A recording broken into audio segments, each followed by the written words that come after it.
請勿靠近車門。請不要靠近車門。Please stand back from the doors.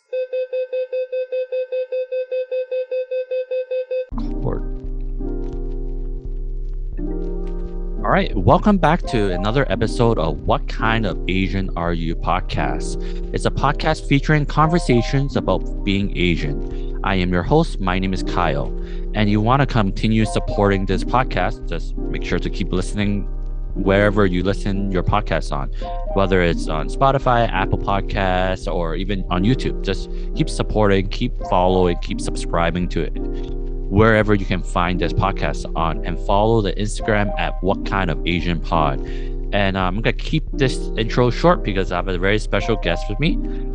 This guest, I interacted with her through her just finding the podcast and her like writing to me saying that she really enjoys it, and that really makes me happy because I think she is the type of like people that I want to get feedback from. It's like, oh yeah, I listened to it and like I really like it and all that stuff. That really helps her whatever way it would be.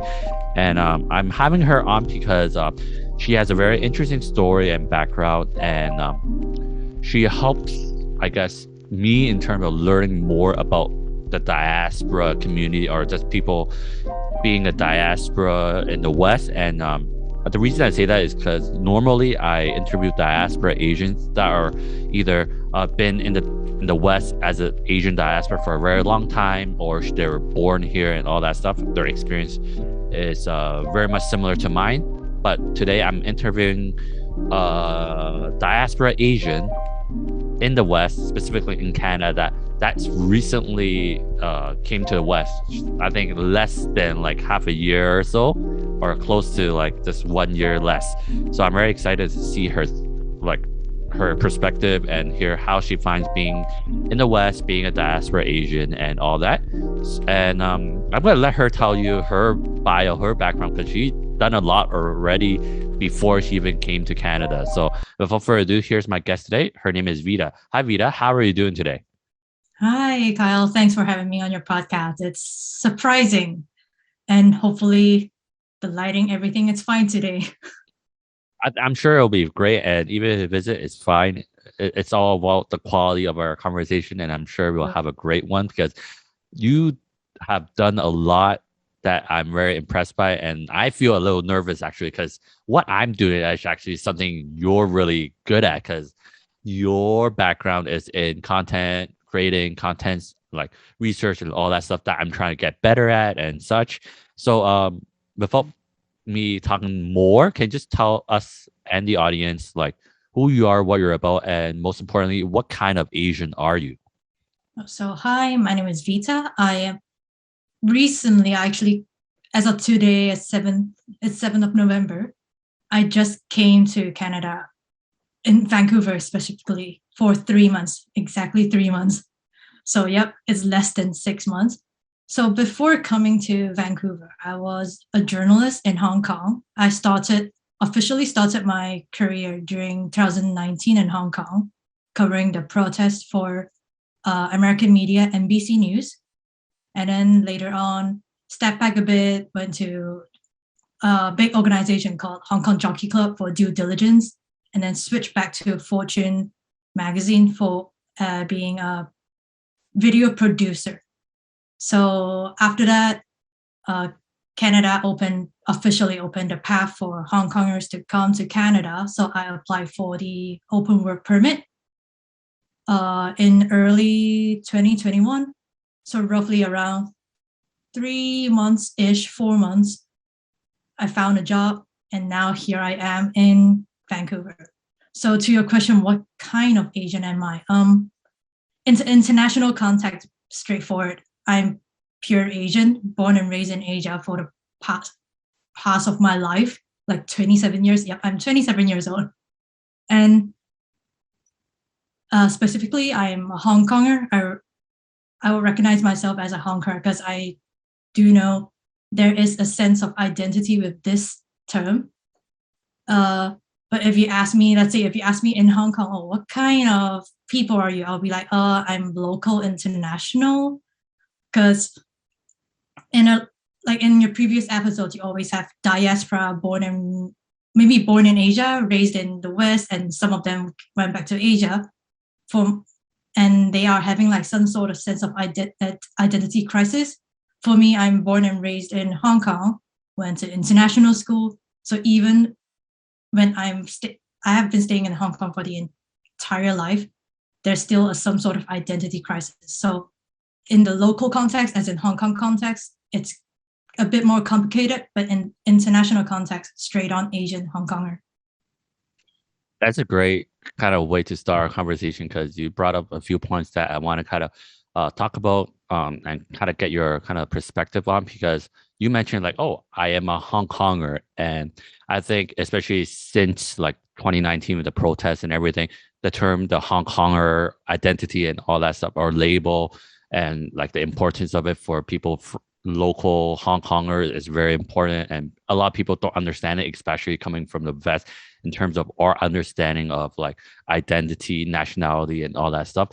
And you kind of talk about how you feel about like the label Hong Konger, and like why is it so important? Because I have my way of thinking about it from a lens of like, oh, I identify as a Hong Konger because I was born there, and then later on I immigrated to Canada. But then with the Canadian lens, like, well, I, in the greater Canadian context, is still looked upon as just East Asian, specifically Chinese. But if I tell them, oh, I'm a Hong Konger, they don't get it. So can you just talk about your kind of idea or like your beliefs behind that label? Well, to be very honest, I didn't really have the sense of belonging in the past, because when we talk about like identity, even like when we talk about, let's say, a nation, what constructs as a nation, you need to have the same culture, same history, same language, everyone kind of on the same page. But if you overgeneralize us as like Chinese is actually a big group, like as the ethnicity term, it's not just people from, let's say, mainland China. In Asia specifically, there are, let's say, Chinese from mainland China, Chinese from Singapore, Chinese from Taiwan, Chinese from Hong Kong. I'm not talking about like different places as their own different countries. I just want to keep the politics aside for this part, but I'm talking about like people sharing the same culture and history. So why did I bring up that? Because although I'm born in Hong Kong, but I'm raised in a kind of international environment. I went to international school. So I actually learned English and Mandarin as my main like language, but also learning Cantonese at home. So even up to this point, my Cantonese is not like great. There are a lot of words I don't even know. There are a lot of slangs I only learned when I went to university. But it's how the identity crisis kind of started, because you don't share like the same background, you don't share like the same culture with people, like the majority of the people in Hong Kong. So even when they're talking about pop songs, I'll be like, what are you talking about? When they talk about certain slangs, I'll be like, huh? Explain, please. Can you explain in simple Cantonese or explain it in English? But I think it's up till very recently, let's say in 2014, I started university in 2014. What a perfect year to start. And back then, people might know the umbrella movement. That is like the first main, I won't say it's like a main protest, but the bigger protest where you see people from different age group, like as young as like high school kids, as old as grannies, coming out to the streets to protest, to voice out our opinions. And then fast forward to 2019, this is where I really kind of feel that this Hong Kong identity is very special to me, because although we might have difference in our opinion and our background, but we all came together to voice out what we want, what we demand. Although for instance, because I was a journalist, so I'm kind of separated.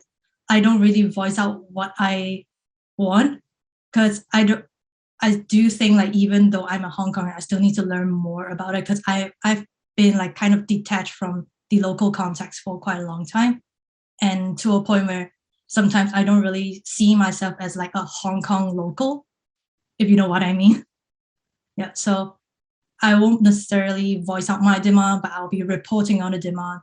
But it's a lot about like the interaction between different people that makes me feel like, oh, this is really Hong Kong. This is my home. Like people really care about each other. We might not show it right on our face. We might not show it during our daily lives because this is who we are. Like Hong Kongers don't show it out.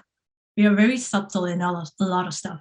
But once there's something that's going on, even giving free water, putting coins and banknotes on ticket vending machine in the MTR, like the subway. Like these gestures are just how we are showing the care to each other. So I think this is what Hong Kongers are.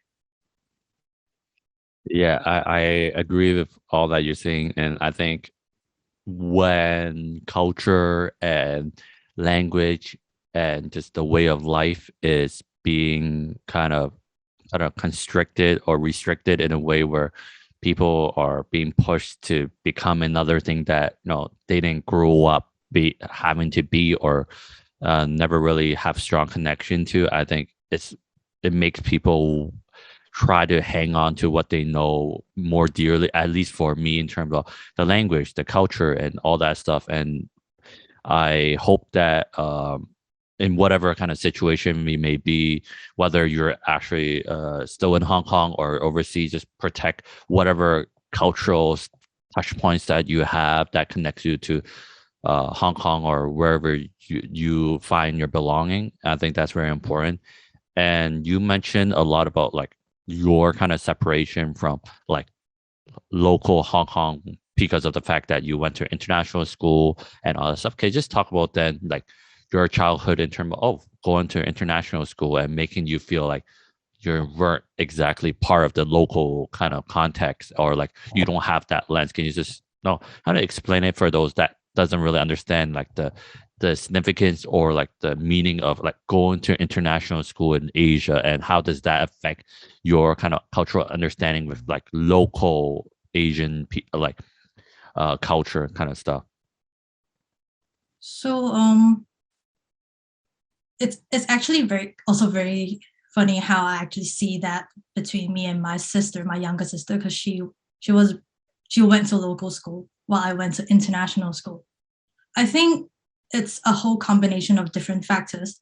So in Hong Kong, or maybe even in Asia in general, if you want to go to international school, we are talking about schools that does the UK like GCSE level curriculum or IB curriculum, not necessarily doing the Hong Kong curriculum. And so these schools are usually way more pricey than normal local schools. Not talking about private schools, that's another topic. So people who go to these schools, usually they might come from a relatively wealthy family, an okay family, expats, or even long-term Hong Kong residents who are just foreigners, and they might want their child to go to overseas to study or etc. So there are a lot of reasons to why people would choose to send their kids to international schools. So in my school specifically, I went to Singapore International School. So maybe that, I'm not sure if you can hear some of my Singaporean accents sometimes popping up bit by bit, but that's how I got my accent from.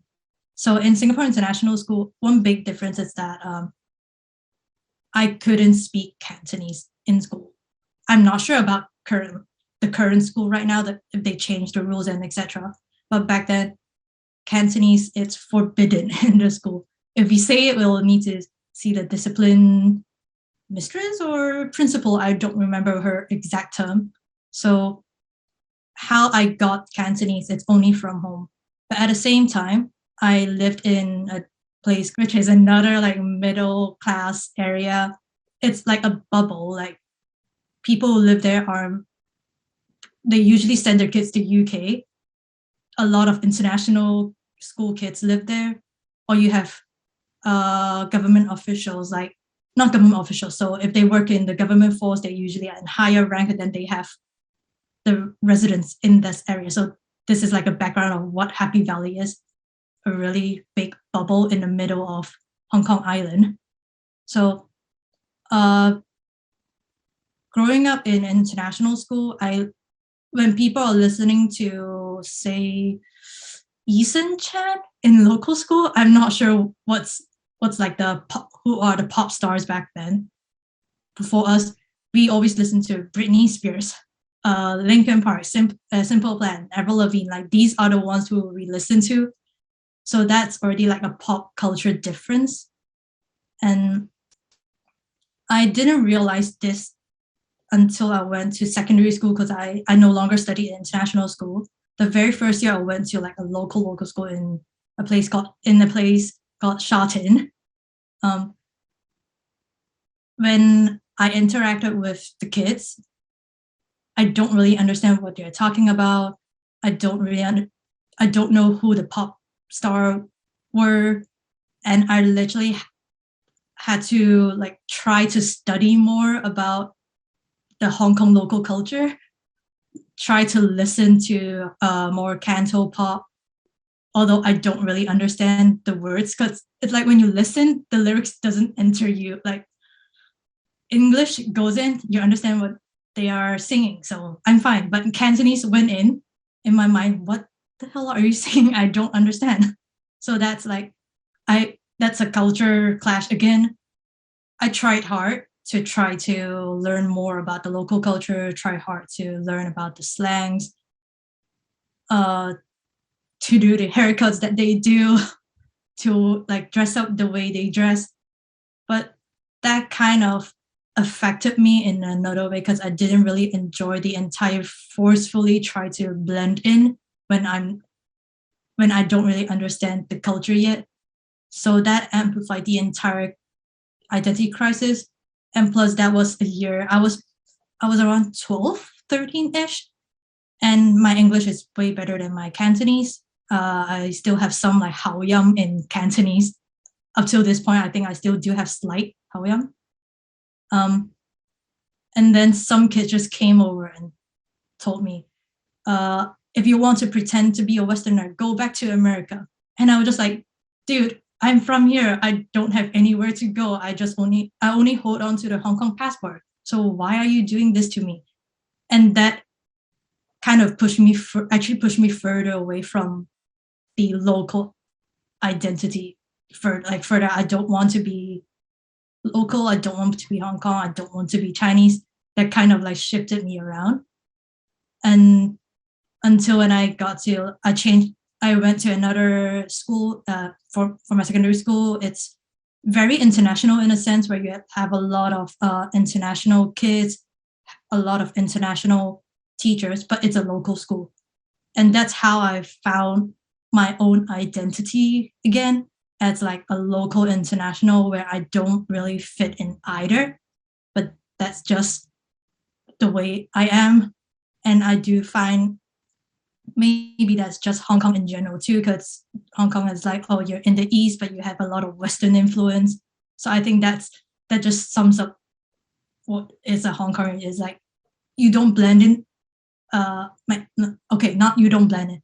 You don't fit in a particular category. You don't fit in like the very East type, like East Asian, or you don't fit in like the West, but you're just in the middle, blending with different culture.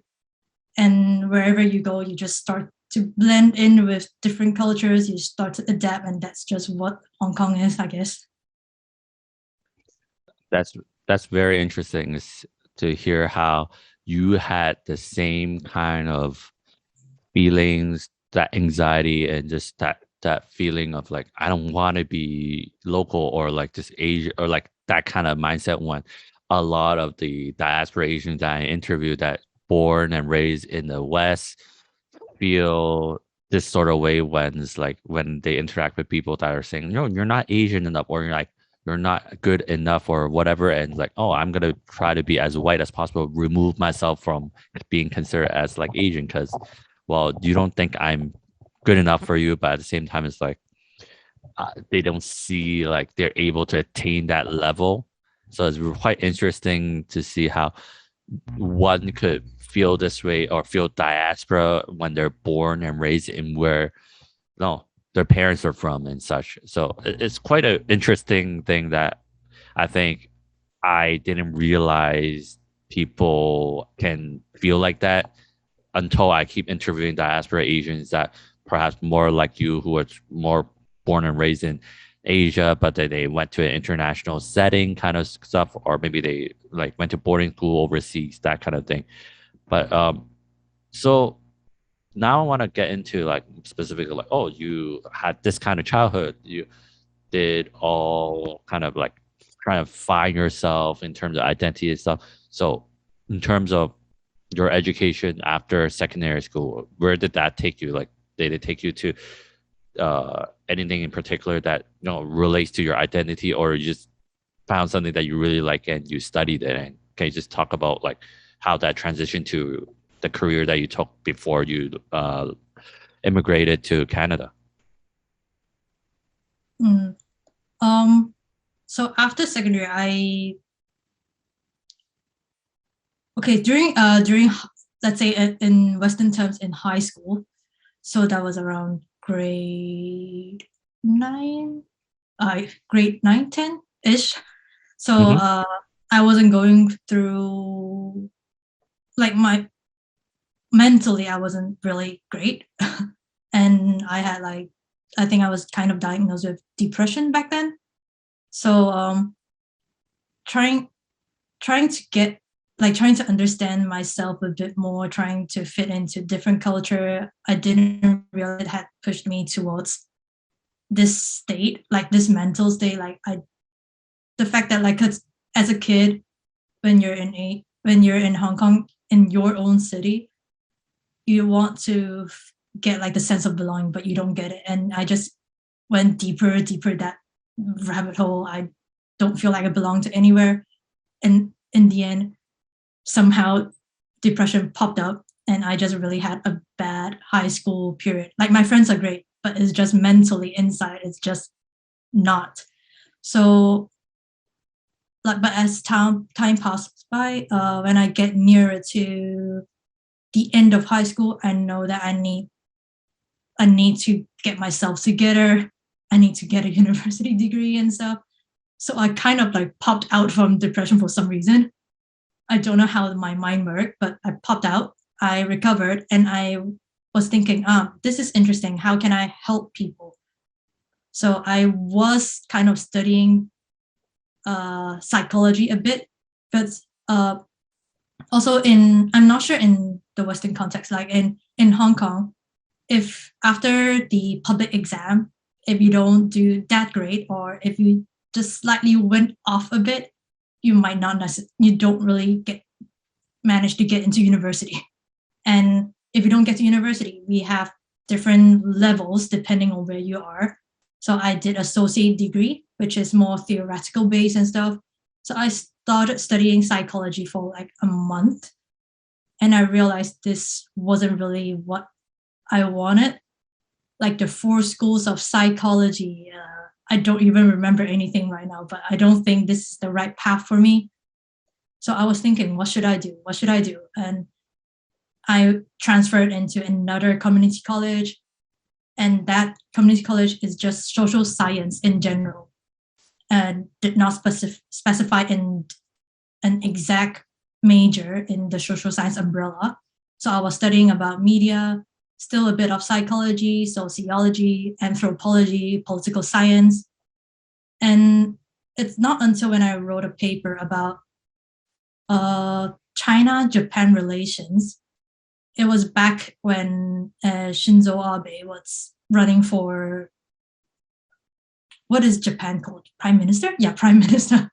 Running for Prime Minister. I was writing an essay about that, like the relationship between China and Japan. And I realized this is very interesting. And I start to search more about this major, what kind of major it is. And I ended up, I think I like international studies. And that's how I start finding different universities that offer such course. And there's only 3 universities: City University of Hong Kong, Baptist University, and also Chinese University. And I chose City University, because they have like a bigger, like they bracket like it's Asian and international studies. So I get to learn more about the Asian region in general, because Asia is just so complicated. East Asia, you have the powers fighting, and Southeast Asia, you have 11 countries over there, like not 11 countries. Yeah, like let's say you have ASEAN talking, trying to figure out whatever that they're figuring out right now. So it's just a very interesting region to study about. So I chose Asian and International Studies. For 4 years studying that, I was so happy, not really thinking about my future at that point until my third year. Then when I did International Security, my professor was talking to us about the future career aspect and stuff.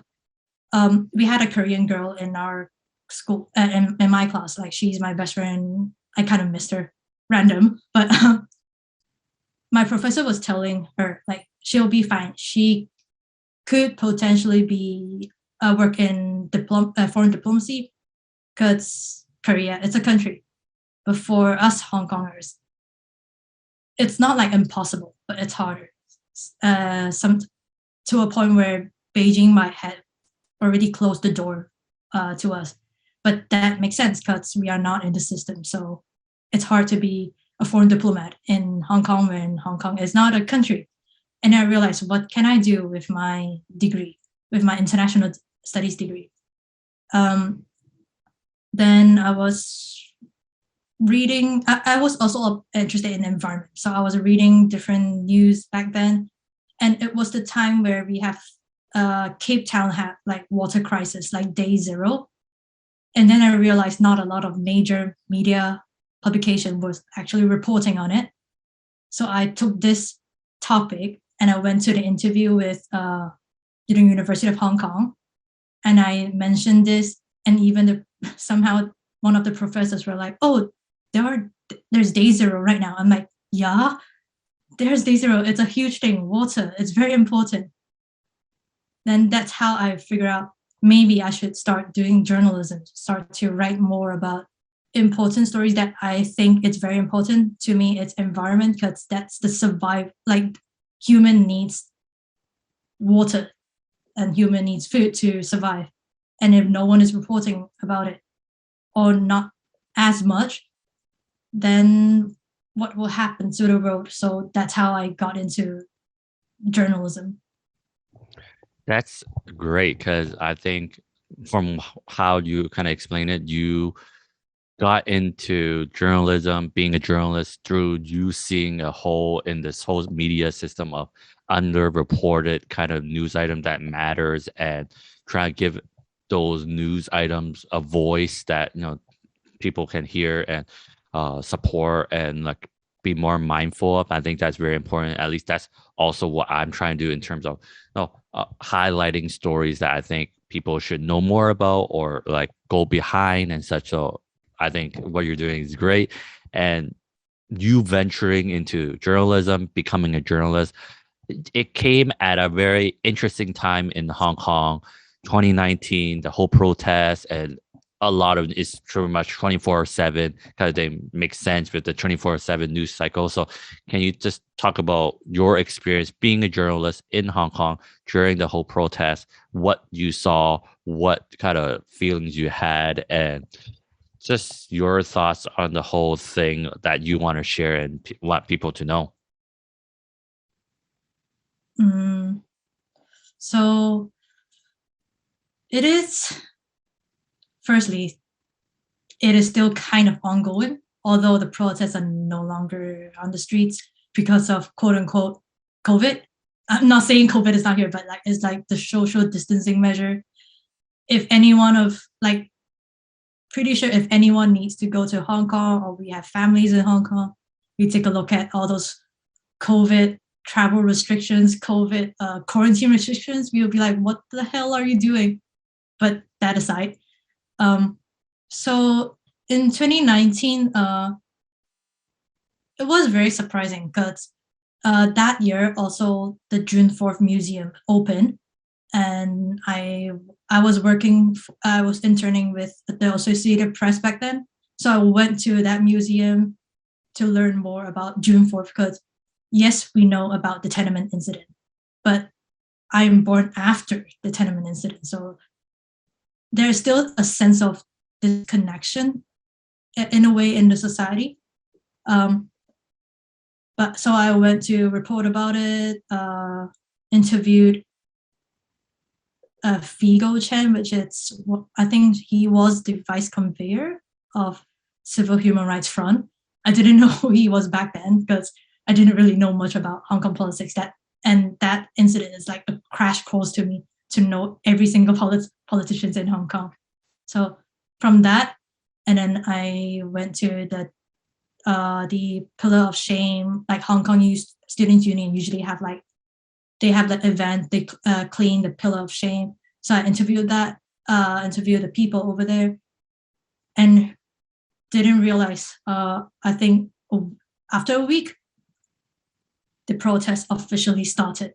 And that's how everything started. Like no one really realized that what happened so quick, or at least for me, I didn't realize. So I first started as a fixer / translator for NPR, National Public Radio in the States, and also helped out CNN. And it was by a coincidence, I went to a journalism conference and I met with people from NBC. I sent them an email, sent my CV, and they were like, oh, do you want to freelance for us for this protest? Because it was already happening. It was kind of like late June. And I told them, sure, why not? It was a very interesting experience because when I was with CNN, I'm usually with the TV crew just stuck in a certain place, usually 10 miles apart. And then when I was with NBC, I was literally running around the streets trying to do interview with Hong Kong citizens. Sometimes I won't even say protesters because they might be walking by the streets because it all happens in like the main streets, the busiest road. If in Hong Kong Island, it will be the Hennessy Road. If it's in Kowloon, it will be the Nathan Road. So it's hard to like identify who is a protester, who is a citizen. So I just rounded up as citizen in general. Talking to different people and understanding what they feel and what they think about the protest is interesting. Because even if you talk to a granny, talk to a teacher, talk to a mother bring her little daughter out in the streets, they all come with like the same sort of answer. They want to voice out their demand. They don't like what the government is doing right now, not listening. Even when people say like they are, back then it's about the extradition bill, a lot of people say they don't really approve, they don't want it, you need to think twice, scrape it, etc. But they don't listen. Not until the protest escalated, then Carrie Lam was like, oh, it was shelved it first, not scraping it. And then it was scraping it. So it's interesting how when you talk to different people who have different experience in their life, people who were born before the Tiananmen, after the Tiananmen, or even grew up with the Tiananmen incident, they have like the same thought, the same idea, and that's interesting. But as time passed by, because usually the relatively peaceful protests will happen during the day, and until let's say 4 or 5 in the evening, I will start to get my gears out, like the helmet, the face mask, everything out, because you don't really know when will the police start firing tear gas and stuff, although they will raise the flag first. But the moment when you start to see police with the flags out, or even police with the gears on, immediately we just start to put our gears on. And when I look back, and you also see protesters having the umbrellas shielding right in front of them. So, and then it comes like the 10 minutes or 20 minutes of silence, not knowing what will happen. Although pretty sure it's either side stop first, and here comes like the backfire and everything. So it was sad and hard to see a lot of people trying to defend themselves with bricks. Some people like dig up bricks and put it on the floor just to stop police from advancing that quick. People will use umbrella to try to shield from rubber bullets, tear gas canisters, all types of different tactics that police will do. And seeing a lot of people being arrested right in front of me, like they are very near me. I can actually touch them, but I can't due to my profession. And it already happened, like things have happened. So there's nothing much more I could do other than trying to record everything, trying to take photos. But yeah, it's kind of tough, especially when you see young kids, like maybe around 15, 16, that are being pressed onto the floor, sometimes even sat on, have their hands at the back tied. And in different occasions, I literally like looked into their eye. I didn't think it really affect me that much back then, because maybe in Hong Kong, every single moment you're thinking what's happening, what I need to do, what I need to report, fact check. So there are a lot of stuff happening when I was reporting, but not until when I came to Canada. Right now, I have a lot more time to think a bit more, a lot more time to relax and stuff. So these days I'm having like a lot of different flashbacks and stuff, remembering different scenes in Hong Kong. So it's been tough, I would say. Like, although I'm just one of the many reporters, just really a small potato, one of the many reporters, I didn't go out to the street to protest. I went out to report about the protest and report on what people think. But yeah, really a big respect to all those who are doing stuff. I'm just here to report on what is happening, what has been happening. And if the people didn't decide to stand up, didn't decide to go out and protest, didn't decide to defend themselves, I wouldn't be able to report on anything. So a big respect to all those people. And I'm just a mere person reporting on it. But that's very important, because regardless of what they do, if no one's reporting it, then people in Hong Kong, people around the world will not know what's happening. And I think that would be way worse than it being just happening there and just nothing gets done. At least now, even though if you feel like nothing is getting done, at least the whole world knows. And if people feel inclined or believes that, oh, what they're doing is right, or what they're doing is worth supporting, then they'll support. And you mentioned a lot how you were just there being a journalist, reporting the news, showing what's happening, what are people's thoughts about the whole situation.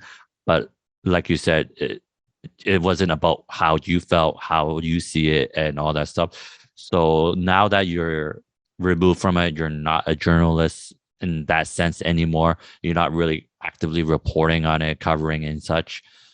And you being in Canada, removed from Hong Kong and the situation, if you could say like really far removed from it at this point, what are your thoughts on that whole situation, Hong Kong, and just the whole situation as a whole? That is a really tough question, I would say. It's why I say it's tough. It's also due to my background in international studies. When you study about different things happening in different countries, different policies, even like ones that you don't really understand at all. Let's say even in Myanmar, a lot of stuff are happening. So it's tough in that sense. In a way,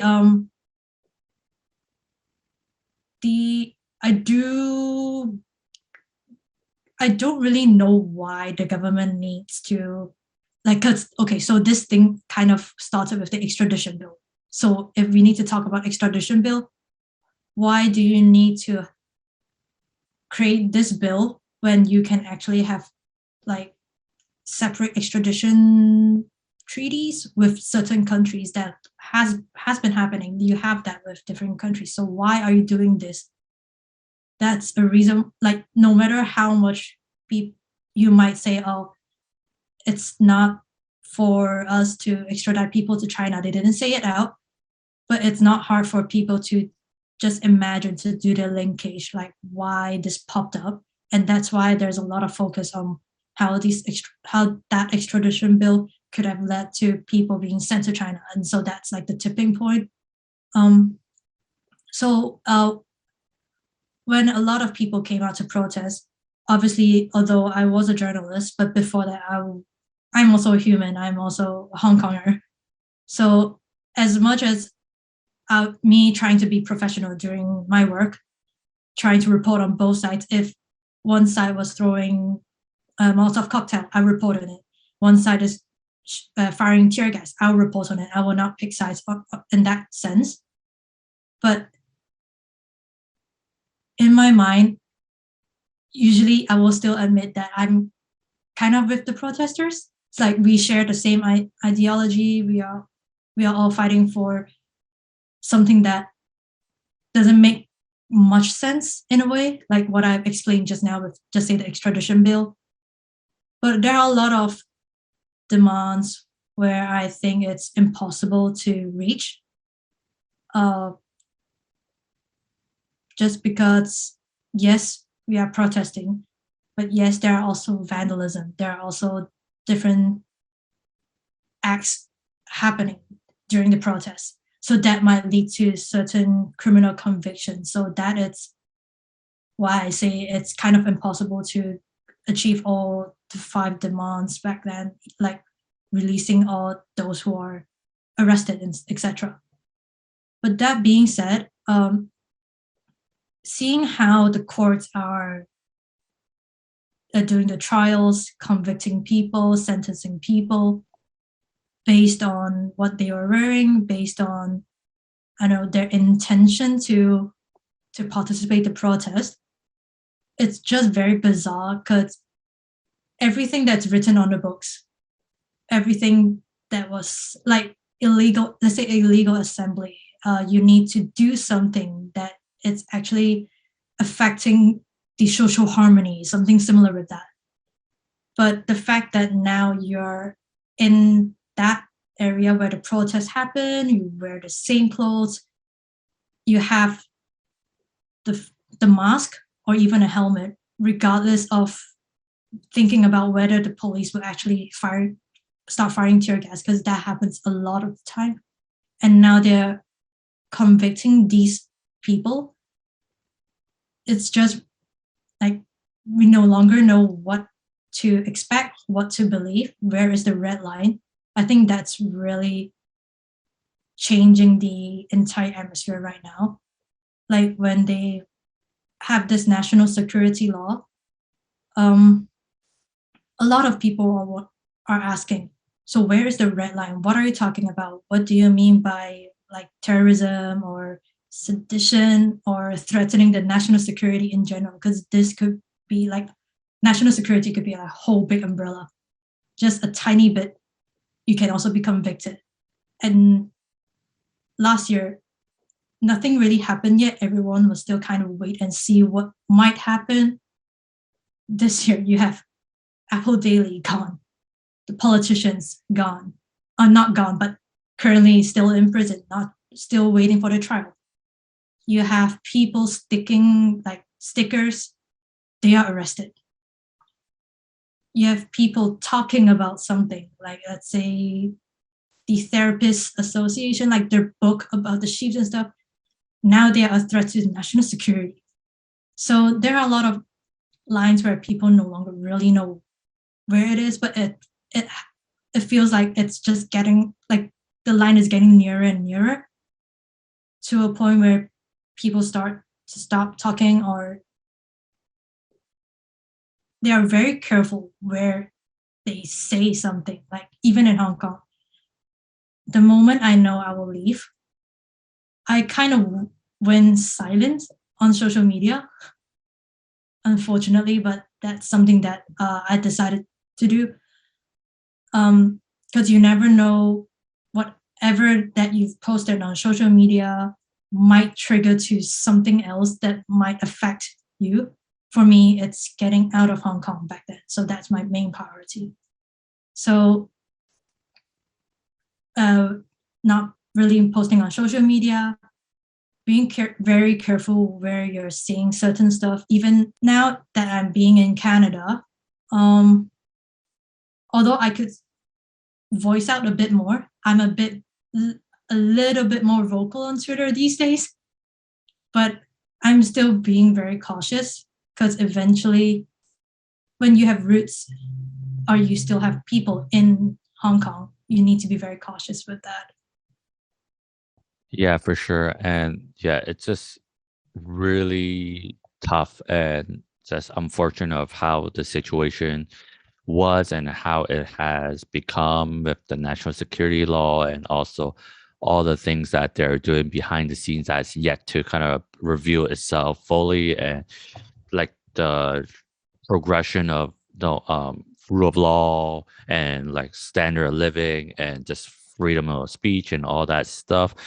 But it's something that we just have to learn to live with and hope for the best, and hopefully it gets better. And you mentioned like, oh yeah, you now being in Canada, one of the biggest reason is just the uncertainty of when you could potentially stepping over the line that they have said and risk your own safety and your own family. So you mentioned that is I guess the main primary reason why you have migrated to Canada when the opportunity is there. So I don't want to talk about now your kind of life in Canada now, because you've been in Canada for the past few months, settling in, figuring out how everything works, I assume, and like working and all that stuff. Can you just talk about how has your first few months in Canada has been? What are your thoughts about living in Canada and being a new diaspora Asian and the whole kind of settling and how you're feeling? So before I answer about the Canada life part, so I want to just clarify something about me coming here. Yes, the part about like security might still be here, but to be very honest, I've always wanted to explore the world. So when this opportunity came, it is not like an easy decision to leave Hong Kong back then, like especially when I was a reporter, although I wasn't like reporting about what we call general news, which is the like daily protest related. I am in Fortune, so reporting more about like business and stuff, but it's still a journalist. So it wasn't like an easy decision to just like, oh, now is the time, let's go happily, yay. This is not the case. But yeah, when the opportunity came, because it's tough to get like a work permit to just go to another country to work. It's really hard for people to get it. So that's why I just took this opportunity to leave. And although I don't have a family, etc., but even further along the future, I wouldn't want, if I have kids, I wouldn't want them to go through the Hong Kong education.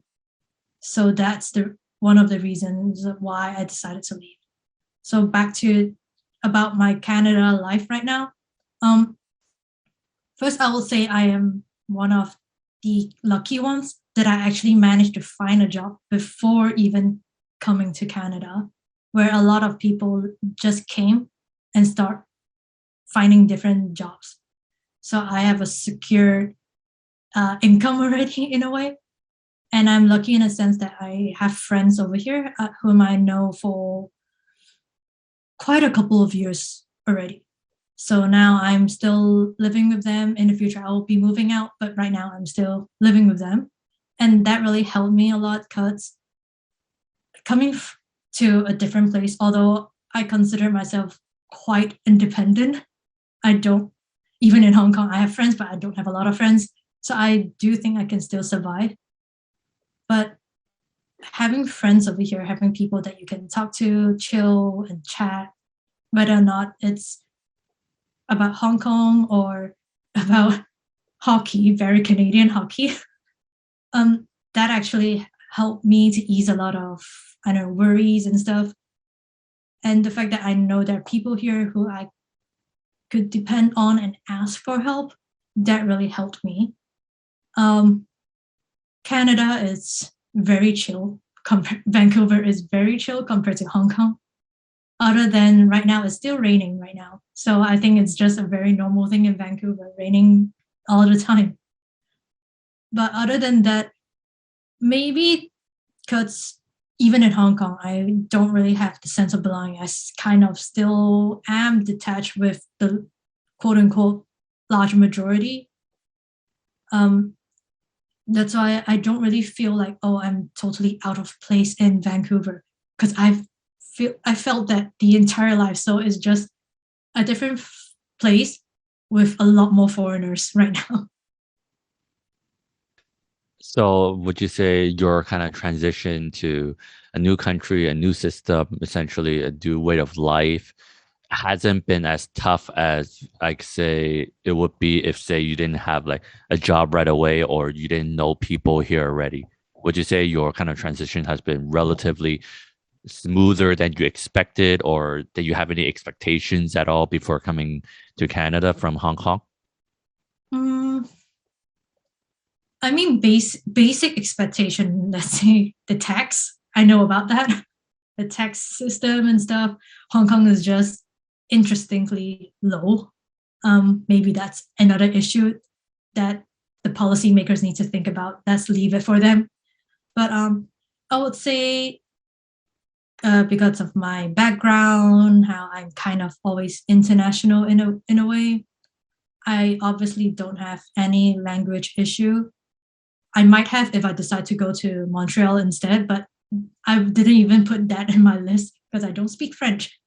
So yeah, language definitely did help. I have no issue speaking in English, obviously, and also having friends do help.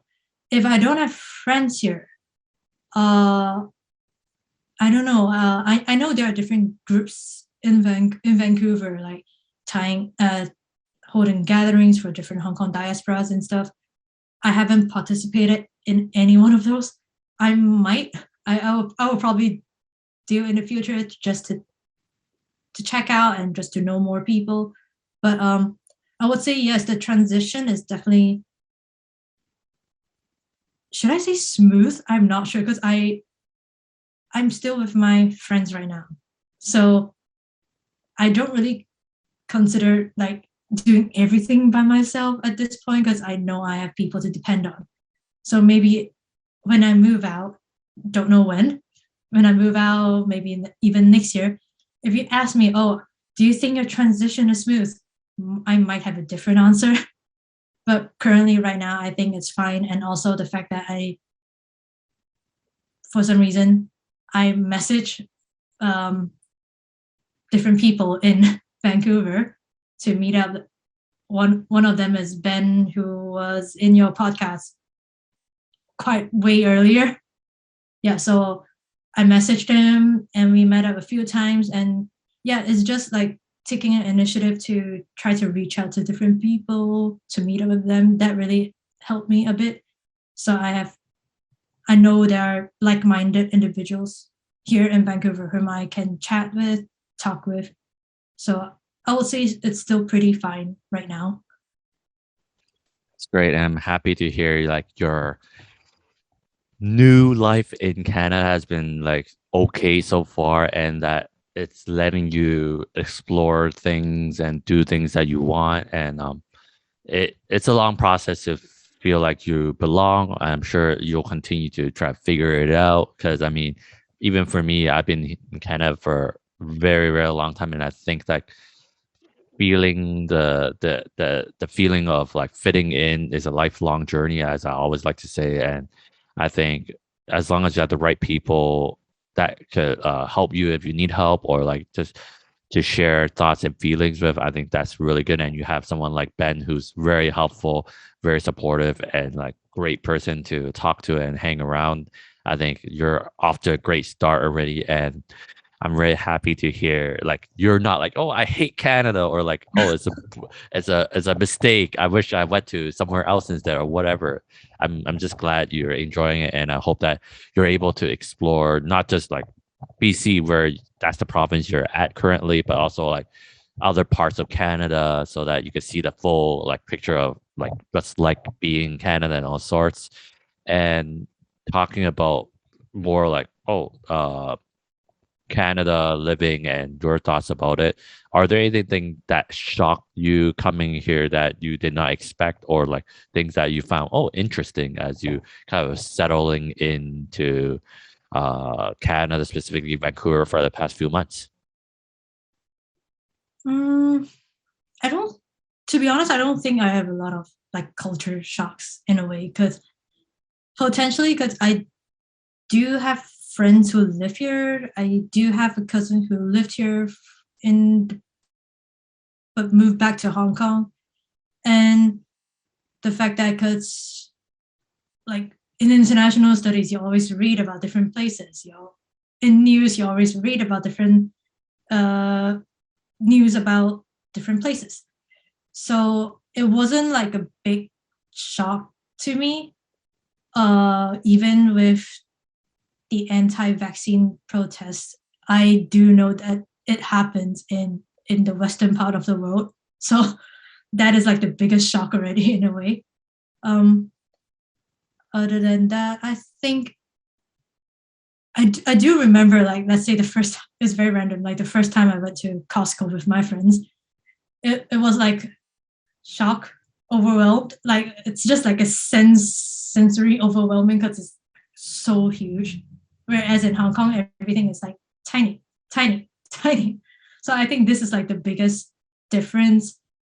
That's something that I still need to figure out and get used to, like the portions, the size of stuff, how people didn't really like to walk around the place, how I always need to clean my shoes after walking because it's raining 24/7. So these are like the very tiny bits that I will need to get used to. But in terms of, let's say, the culture, so Vancouver is like the Asian city in Northern America, where you can see Asians walking around. In the office, there are a lot of Hong Kongers or people with Hong Kong roots. The moment I step out of office to the streets, in front of me is like two Hong Kong ladies walking past speaking Cantonese. So in a way, it's not that different. It's just, let's say, the proportion of language being spoken in this place is slightly different from Hong Kong. But yeah, I definitely do want to explore more and just to travel. I don't have a driving license yet. So in the future, maybe. And even one day, it sounds so far, but I will, let's say, go to Toronto and we could meet up. Yeah. In Toronto, or you coming to Vancouver, Yeah. meet up me, Ben, and all those different great people here.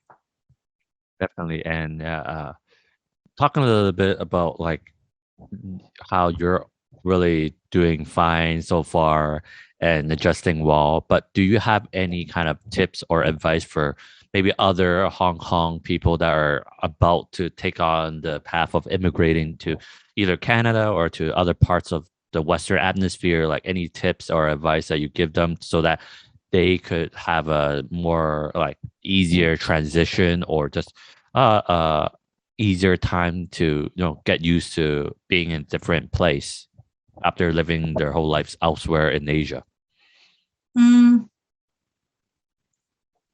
I would say definitely don't reject the culture. Like, because I have heard about a lot of stories, like people coming to Canada and they still decided to speak in Cantonese. Not saying that you should not speak in Cantonese, but you should try to blend in with different people. Try to, if you could, speak in English with other people, exchange thoughts and etc. Try to learn more about the culture and not only live in the little bubble.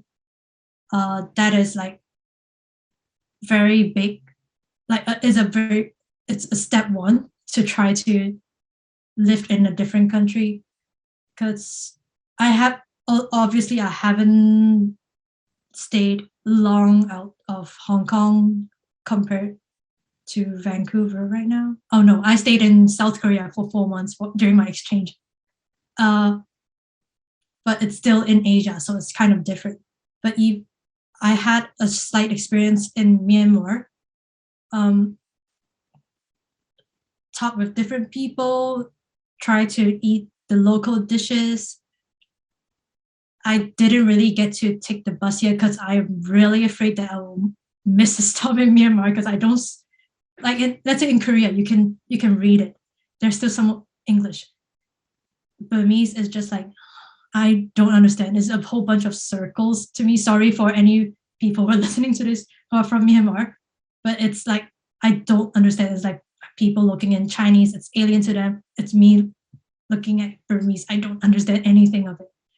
But for the tip, it's literally try to step out of your comfort zone and start to explore. And even if you have an opportunity, maybe when COVID is better, join volunteer activities with the local community, try to talk more, and not necessarily erasing or forgetting about your roots and stuff, but just to accept a new kind of identity.